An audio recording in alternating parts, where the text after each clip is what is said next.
so Chantel's gone off to investigate what's going on over there.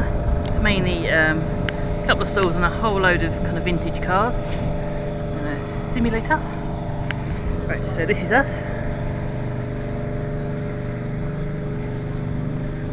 So they've got a Zorby thing over there, it should be fun. And all the crafty tents around this way. And very psychotic looking clowns on those bouncy castles. So, this is us. I've virtually got every item of stock out. So, I've got to sell something, and I'm going to sell something. So, the sky at the minute is a little cloudy, but it's forecast to be 24 and sunny all day, so I expect to be bright red in the next video I do. So, catch up with you at the end. The plan was for today's 3-minute skill was to do a duct tape dress form using poor Chantel, but she couldn't stay around very long. She arrived late on Saturday. We were at the fair all day Sunday, and then she had to leave early this morning. So that one's going to be probably the end of August will be the next time she can come up.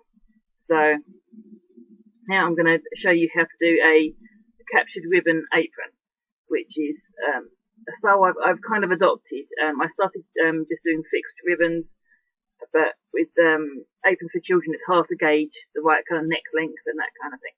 So having a captured ribbon means it slides through without coming out. So you can wash it as well without losing the ribbons or having to re-fiddle them in. So yeah. So 3 minutes for the 20th of July is going to be how to make a captured ribbon apron. Right, so this is a technique that uses a sewing machine but at minimum kind of skill level. So you end up with a nice apron that's got a enclosed ribbon strap that's not going to come all the way through, so it's safe to hang up as well, so it's not going to come off when you're hanging this way either. So, and I'm avoiding using any kind of vice binding on this one. It's all one piece of fabric, so it makes it a lot easier to make. So here's how you do it.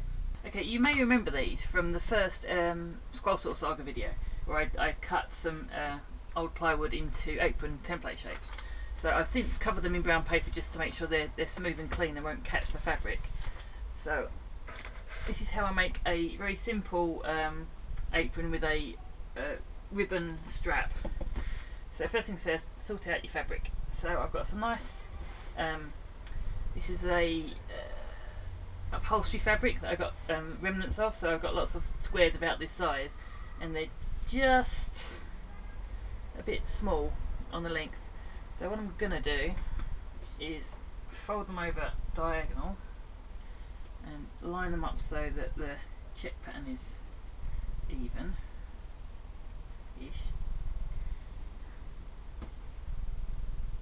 and cut on this angle. So with the templates I've made, I'll put these sizes up at the end for the different sizes of apron.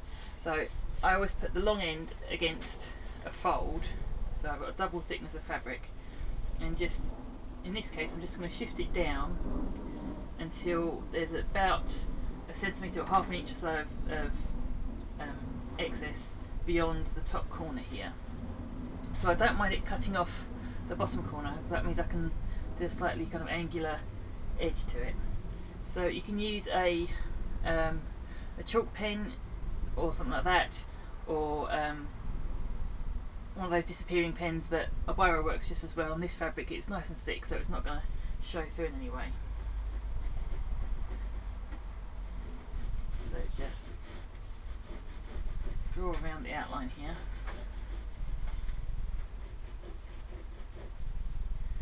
Make sure it's coming up.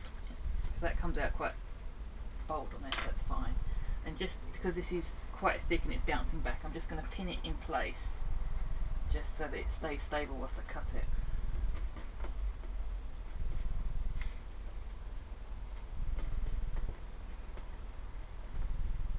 Place that good side up. So this is pretty much identical both sides. So it's kind of printed, in other woven fabrics you'll have a good side and a bad side too. And this is the other side that I've already cut. It's got a nice pattern to it. So I'm just going to line that up with the top half of this. Again, putting right sides together, and then using this outline here and getting my template back and doing the same on this side. So I've got a general line to go for.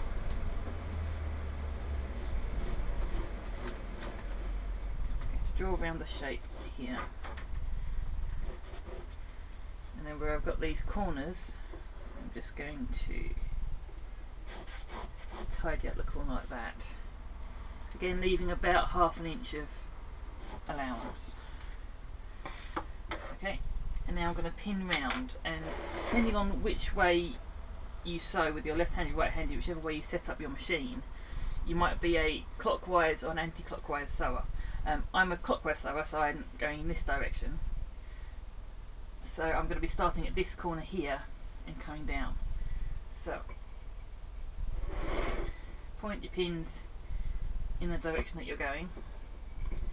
This way it's a lot faster to move them out the way as you're going along. If you want to, you can put the pins in on a horizontal. I find it doesn't hold well enough, so I'll go this way. If you're using like a satin or silk for some other project, then yes, you're going to need more pins on a horizontal angle, but not so much here. So here I'm starting at the top of the neck here. So I'm going to go beyond it because it doesn't really need to be square here, but just an easy way to start. And when you're starting, use your reverse button here, which allows it to spin in reverse a couple of times, so you go over that stitch just to support it and reinforce it slightly. Got it set around 2mm-ish. That should be fine. Reverse it and then let it go. Actually, I'm going to increase that slightly. So because I've got the pins all facing up and ready to stab me, fold over the bottom bit so you're less likely to get mortally wounded by a pin, and just pull them out as you go. So as I'm coming to this corner here, I'm going to reverse and back stitch that section, and then come out and drop down about 1 inch, maybe a little bit more. So I've left a gap in the sewing here, but I haven't stopped sewing really. So, and then just start and do a reverse stitch again. I need to go around and trim and clip. So ideally you want to trim this down to about 1/4 inch, just to give it a neat edge. Use some pinking shears if you are in any way concerned that it might fray. I use them anyway just to make it easier. And in terms of the top, I just trim off odd threads, and I leave that square for the minute because I'm going to turn that in at the end. For your long sweeping curve, you want to clip it, so that means doing small slots or cuts every, I suppose every ½ inch or so, just down to the stitching. Don't go too far because then it will all come undone. So just enough. If you've got particularly thick fabric, you can make little V shapes, but I'm fairly lazy with this, so. And I do this before I do the pinking because I just find it a little faster. But if you've got a very tight curve, then you put your slots closer together. Okay, so I've turned this right way out, and I've pressed it all down quite hard because the under fabric's quite thick. So I've made sure to get all the corners pushed out so it's nice, it fits nicely into its shape. So now I need to put in the strap. So I'm using a inch wide white silk ribbon. I use this for anything medium or smaller because a thin ribbon would be too tight around the neck, but you become uncomfortable after a long time. So a thicker ribbon sits flat and is not uncomfortable. So I've got enough here to go through the top to the side and then add on around about 4 inches, so that if it gets pulled too far up, it's not going to come all the way out, and it's about comfortable length for an apron. So I need to thread these through. So remember, I left the 2 holes either side here. So if you just double up the ribbon, that, put a hand through. This being a small one, it's a little bit tighter, and just thread that in here and then thread it out this side like that. And the best way I've discovered to even things out is to hold it like this, hold both ends together, and where it's gone through the middle, hold that down and just pull. So now you've got 2 even ends, and then go back inside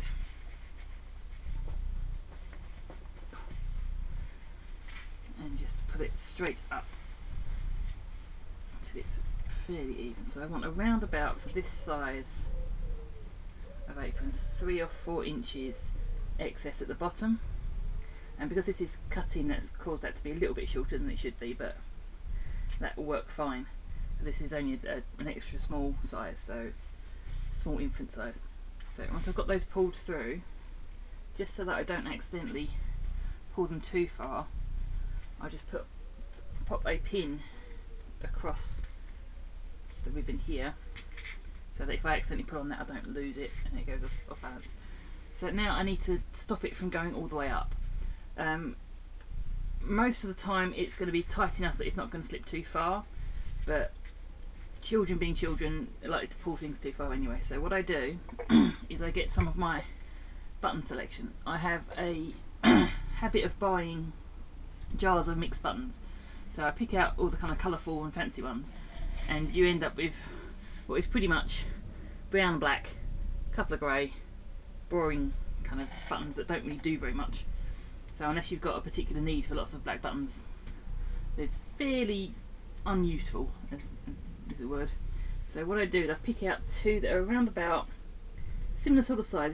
It's not essential that they are the same size, but as for neatness, 2 of the same size, thereabouts. And if this fabric was a little thinner, I'd go with a colour match, so that if you can see it moving inside, you can actually see it matches the right colour. So put one aside and pull this strap out a couple of inches and just thread the button on. And I've got a double length of thread here, so let's loop it through itself so it's fixed on like that. And then I want to put the button about 2 inches up. It gives it a decent size, and then remove the pin so I don't get stabbed in the process. And just sew the button in. Okay. So the button is secured onto the ribbon. Now if I move the button inside and pull it to kind of halfway so it's out of the way, and then tuck the ribbon back and up like this, it doesn't get in the way. Pin it, clip it, whichever you want to do, and I've got kind of a finger space here which is obviously too big for the button. So now I need to sew kind of a holding stitch here. So I tend to do a figure of 8. I'm not sure how well this is going to come out on camera. But this fabric is quite fine, so I'm going to loop back into the thread. So do 1 stitch across the top, and 1 more stitch.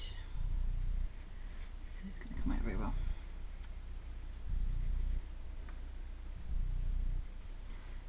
Okay, and then I come down about maybe ½ an inch, or maybe a bit less, 1/4 of an inch, and come across to make a little diagonal line, and then go down across the bottom to make the figure of 8 a couple of times to give that some strength, and then come back up and do that once and then knot it off.